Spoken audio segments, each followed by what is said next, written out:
Hello বন্ধুরা, কেমন আছো? আশা করি সবাই ভালো আছো। তো আজকে ব্লগটা রান্না করা নিয়ে দেখাচ্ছি ঠিকই, কিন্তু আমাদের সঙ্গে একটা গল্প বলতে চাই। কি বলতো, একটা ভালোবাসা প্রেমের গল্প। একটা ছোট্ট মেয়ে ছিল এক রাজ্যে।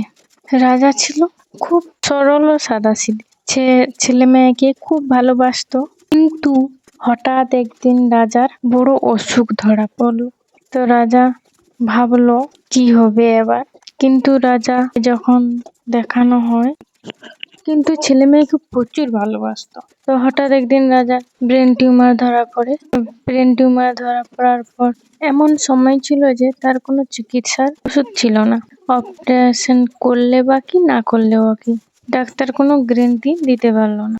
তো রাজা কিছুদিন পর মারাই গেল। তো তার যে ছেলে মেয়ে ছিল রাজার ভালোবাসার থেকে বঞ্চিত হলো। সেই যে বঞ্চিত হলো, কারো কাছে নিজের থেকে কোনো কিছু ভালোবাসা পায়নি।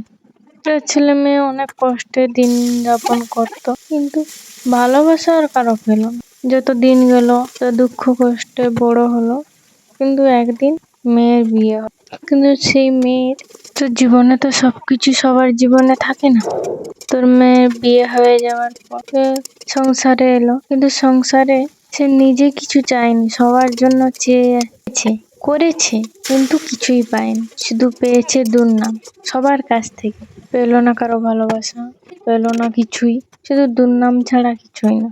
তার যে ছেলেটা ছিল সেও পেলো না কিছু, এখনো পর্যন্ত ভালোবাসা থেকে সবার কাছ থেকে বঞ্চিত।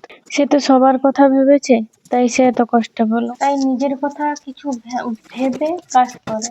তুমি যদি সবার কথা ভাবো, তাহলে জীবনে তুমি সুখী হতে পারবে না। এখনকার নিজে স্বার্থ ছাড়া কেউ দেখেন, নিজের স্বার্থটাই সবার কথা ভাবতে গিয়ে শুধু কষ্ট ছাড়া আর কিছুই পাবে না। এখানে দিন শেষে তো তোমাকেই বলবে না যে তুমি কিছুই করোনি। আর সবার ভাবনা ভাবেই তুমি সুখী হতে গেলে তোমাদের সবাইকে বলছি, শেয়ার করে দিও।